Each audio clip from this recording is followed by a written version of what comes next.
નમસ્કાર, સમાચારો સાથે હું છું જયેશ।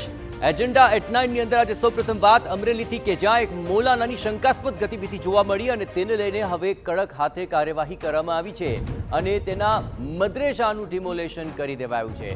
જ્યાં ધારીના મોલાનાની શંકાસ્પદ ગતિવિધિ મામલે આ મોટી કાર્યવાહી છે।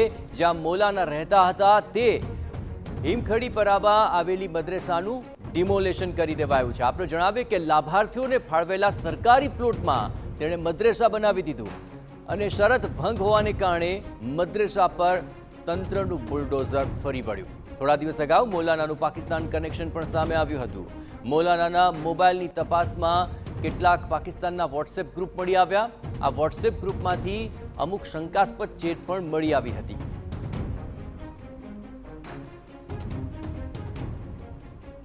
માગવામાં આવ્યા અને આ મદ્રેસા બનાવનાર અને સંચાલન કરનાર કોઈની પાસે કાયદેસરતા પોતાનું કાયદેસરનું આ બાંધકામ અને જગ્યા હોવાનો આધાર પુરાવો ન મળ્યો, જેથી એનો ઓર્ડર થતાં આજરોજ એ ગેરકાયદેસર બિલ્ડિંગ બનેલી મદ્રેસા દીને મોહમ્મદી હતી જે ચલાવતા હતા અને ચાલતી હતી એને તોડવાનો એક આદેશ થયેલો અને આજે એને ડિમોલેશનનું કામ આ જગ્યાએ ચાલુ છે।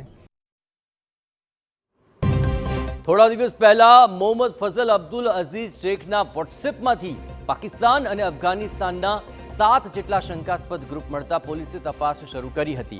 આ શંકાસ્પદ હિલચાલને લઈને એસપી અને કલેક્ટરની અલગ અલગ ટીમોએ મદ્રેસા અંગે તમામ દિશામાં તપાસ કરી હતી, જેમાં સામે આવ્યું કે લાભાર્થીઓને રહેવા માટે સરકારી પ્લોટ ફાળવાયો હતો, જેના પર મદ્રેસા ગેરકાયદે રીતે ઊભી કરાઈ હતી। જે બાદ તંત્ર દ્વારા તાત્કાલિક ધોરણે મદ્રેસા દૂર કરવાની કાર્યવાહી કરવામાં આવી રહી છે।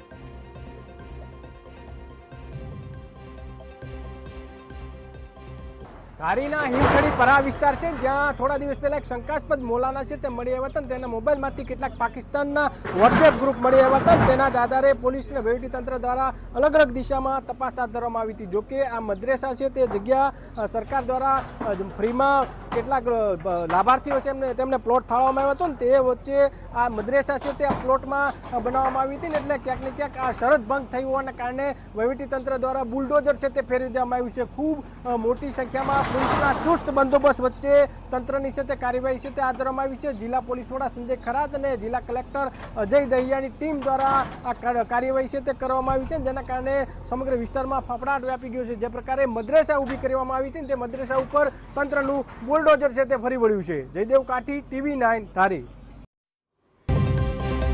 શંકાસ્પદ ગતિવિધિઓ અને વોટ્સએપ ગ્રુપની શંકાસ્પદ ચેટ અને આ તમામની સાથોસાથ પાકિસ્તાન કનેક્શન પણ મળી આવ્યું અને તેને લઈને આખરે આખા મામલે તપાસ થઈ તો આખરે મોલાનાએ ગેરકાયદે રીતે અહીં મદ્રેસા ઊભું કર્યું હોવાનું ખુલ્યું હતું અને આખરે તંત્રનું બુલડોઝર ફરી વળ્યું। જ્યારે આ બુલડોઝરની કાર્યવાહી કરવામાં આવી તે વખતની તસવીરો બતાવી રહ્યા છે અને હિમખીમડી કે જ્યાં આ ગેરકાયદેસર મદ્રેસા ઊભું કરી દેવાયું હતું। એટલું જ નહીં, મોલાનાની ગતિવિધિઓ પણ શંકાસ્પદ હતી। સરકારી પ્લોટમાં એક તો મદ્રેસા બનાવ્યું, ઉપરાંત તેના વોટ્સએપ ગ્રુપમાંથી કેટલીક શંકાસ્પદ ચેટ મળી આવી હતી। મોલાના મૂળ અમદાવાદના જુહાપુરાનો રહેવાસી હોવાની વિગતો મળી છે।